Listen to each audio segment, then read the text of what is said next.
Hello viewers, take day পয়েন্টে সবাইকে স্বাগতম। আজকে আমরা ডাটা টাইপস মডিফায়ার নিয়ে আলোচনা করব।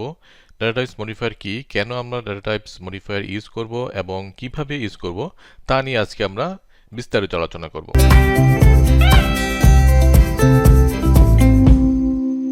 আমরা জানি ডাটা টাইপস একটা ভেরিয়েবল কি টাইপের ডাটা স্টোর করবে আর কি পরিমাণ কম্পিউটার মেমোরি অ্যালোকেট করবে তা ডিফাইন করে। যেমন আমরা জানি যে ইন্টিজার টাইপের ভেরিয়েবল কম্পিউটার মেমোরিতে 4 বাইটসের মেমোরি অ্যালোকেট করে। কিন্তু এমনও হতে পারে যে আমরা যে ভ্যালুটা এই ভেরিয়েবলে রাখবো সেটার জন্য 4 বাইটসের মেমোরি প্রয়োজন নাই। আবার এমন হতে পারে যে আমাদের 4 বাইটস থেকে আরও বেশি মেমোরি প্রয়োজন, সেক্ষেত্রে আমাদের হয়তো এই মেমোরি স্পেসটাকে বাড়ানো লাগবে। তো এই ধরনের প্রবলেমগুলোকে সলভ করার জন্য data type modifier. So data type modifier কি করে? ডাটা টাইপ মডিফায়ার হচ্ছে প্রাইমারি ডাটা টাইপসের যে ডিফল্ট প্রপার্টিসগুলো আছে, যেমন সাইজ, রেঞ্জ, তারপরে আনসাইন্ড ভ্যালু রাখবো নাকি সাইন ভ্যালু রাখবো, এই ধরনের ভ্যালুগুলোকে রাখার জন্য অথবা মেমোরি স্পেসকে বাড়ানো অথবা কমানোর জন্য আমাদের ডাটা টাইপ মডিফায়ার হেল্প করে থাকে। সো ডাটা টাইপ মডিফায়ার কি? সো ডাটা টাইপ মডিফায়ার হচ্ছে কিছু স্পেশাল কিওয়ার্ড যেগুলো প্রাইমারি ডাটা টাইপসে ডিফল্ট প্রপার্টিকে মডিফাই করে থাকে, এবং ডাটা টাইপ মডিফায়ার দ্বারা আমরা একটা ভেরিয়েবলের কি পরিমাণ মেমোরি অ্যালোকেট করতেছে সেটার পরিমাণটাকে আমরা বাড়াতে পারি অথবা কমাতে পারি। এবং যেহেতু আমরা মেমোরি স্পেসটাকে বাড়াতে পারছি, কমাতে পারছি, সেহেতু আমাদের ডাটা স্টোর করার যে রেঞ্জ সেটা আমাদের বেড়ে যাবে অথবা কমে যাবে। সো ডাটা টাইপ মডিফায়ারের মেইন কাজ হচ্ছে যে প্রাইমারি ডাটা টাইপসের যেসব ডিফল্ট প্রপার্টি আছে সেটাকে মডিফাই করা। প্রোগ্রামিং সিতে টোটাল 4টা কিওয়ার্ড আছে যেগুলো ডাটা টাইপ মডিফায়ার হিসেবে ইউজ করা হয়ে থাকে। সেগুলো হচ্ছে শর্ট, লং, সাইন এবং আনসাইন। তো শর্ট কি করে? শর্ট হচ্ছে শুধু আমরা ইন্টিজারের ক্ষেত্রে ইউজ করতে পারি, ইন্টিজার ভ্যালুর ক্ষেত্রে।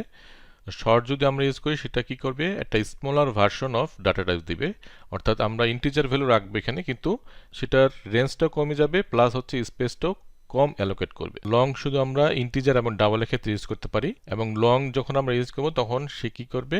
এটা মেমোরি স্পেসটাকে বাড়াতে পারবে, আবার রেঞ্জটাও বেড়ে যাবে। এবং সাইন এবং আনসাইন আমরা কখন ইউজ করবো? সকল ডাটা টাইপ হচ্ছে বাই ডিফল্ট হচ্ছে সাইন, অর্থাৎ এটা নেগেটিভ এবং পজিটিভ ভ্যালু অ্যালাউ করে। আর আনসাইন হচ্ছে শুধু পজিটিভ ভ্যালু অ্যালাউ করে, অর্থাৎ 0 থেকে শুরু করে যত পজিটিভ ভ্যালু আছে সেগুলোকে অ্যালাউ করে। তো সাইন এবং আনসাইন শুধু আমরা ইন্টিজার এবং ক্যারেক্টারের ক্ষেত্রে ইউজ করতে পারবো, ডাবল অথবা ফ্লোটের ক্ষেত্রে আমরা সাইন আনসাইন ইউজ করতে পারবো না। এখন আমরা দেখি যে এই ডাটা টাইপ মডিফায়ারগুলোর মাধ্যমে আমরা কি পরিমাণ সাইজ অ্যালোকেট করতে পারি আমাদের কম্পিউটার মেমোরিতে, এবং কিভাবে আমরা এই ভ্যালুগুলোকে প্রিন্ট করব প্রিন্টএফ এর মাধ্যমে। সেই ফরম্যাট স্পেসিফায়ারগুলো কি কেমন হতে পারে সেগুলো আমরা দেখব। একটা জিনিস মনে রাখতে হবে যে এই ডাটা টাইপসগুলো কি পরিমাণ মেমোরি অ্যালোকেট করবে সেটাকে ডিপেন্ড করে কম্পাইলার এবং সিস্টেমের উপরে, সিস্টেম ডিজাইনের উপরে। সো এক এক কম্পিউটার এবং কম্পাইলারের উপর ডিপেন্ড করে এই অ্যালোকেশনের সাইজটাও কিন্তু ভেরি করতে পারে। সো ইন্টিজারের ক্ষেত্রে অ্যাটলিস্ট 2 বাইটের মেমোরি অ্যালোকেট করে, এবং সাধারণত 4 বাইটের মেমোরি অ্যালোকেট করে থাকে। এবং এটা প্রিন্ট করার জন্য আমরা %d অথবা %i ইউজ করতে পারি। এবং আমরা যখন শর্ট ইন্ট ইউজ করব তখন এটা ইউজুয়ালি 2 বাইটের মেমোরি অ্যালোকেট করে থাকে। সো আমরা শর্ট ইন্ট লিখতে পারি অথবা শুধু শর্ট লিখলেও হবে। তো শর্ট দিয়ে আমরা যদি কোনো ভেরিয়েবল নাম লিখি সেটাও একটা শর্ট ইন্ট টাইপের ভেরিয়েবল ডিক্লেয়ার করা হচ্ছে। সো আনসাইন ইন্ট হচ্ছে শুধু আমরা 0 থেকে শুরু করে পজিটিভ ভ্যালু করে রাখতে পারবো, এবং সেটাও হয় অ্যাটলিস্ট 2 বাইটসের হবে অথবা ইউজুয়ালি এটা 4 বাইটসের হয়ে থাকে। সো আমরা প্রিন্ট করার ক্ষেত্রে এটা %u দিয়ে এইভাবে করে আমরা long int, long long int এবং unsigned long int, unsigned long long int এরকম টাইপের আমরা ভেরিয়েবল ডিক্লেয়ার করতে পারি। এবং আমরা খেয়াল করে দেখি যে এখানে লং লং ইন্ট এবং আনসাইন লং লং ইন্ট কিন্তু 8 বাইটের মেমোরি অ্যালোকেট করে থাকে। তেমনি ক্যারেক্টার সবগুলাই হচ্ছে 1 বাইটের মেমোরি অ্যালোকেট করে, কিন্তু এখানে ডিফারেন্ট হচ্ছে আমরা সাইন অথবা আনসাইন ক্যারেক্টার ইউজ করতে পারি। বাই ডিফল্ট হচ্ছে সব ক্যারেক্টারই হচ্ছে সাইন, অর্থাৎ আমরা সাইন যদি কিওয়ার্ডটা নাও ইউজ করি সেই ক্ষেত্রেও ক্যারেক্টারগুলো হচ্ছে সাইন ক্যারেক্টার, অর্থাৎ নেগেটিভ এবং পজিটিভ সব ভ্যালুগুলোকে স্টোর করতে পারে। আর আনসাইনের ক্ষেত্রে শুধু আমরা পজিটিভ ক্যারেক্টারগুলো ইউজ করতে পারবো। সো কিভাবে আনসাইন এবং সাইন ক্যারেক্টার আমরা স্টোর করতে পারি সেক্ষেত্রে আমরা এটা নিয়ে পরবর্তী কোনো একটা ভিডিওতে এক্সাম্পল স্বরূপ দেখব।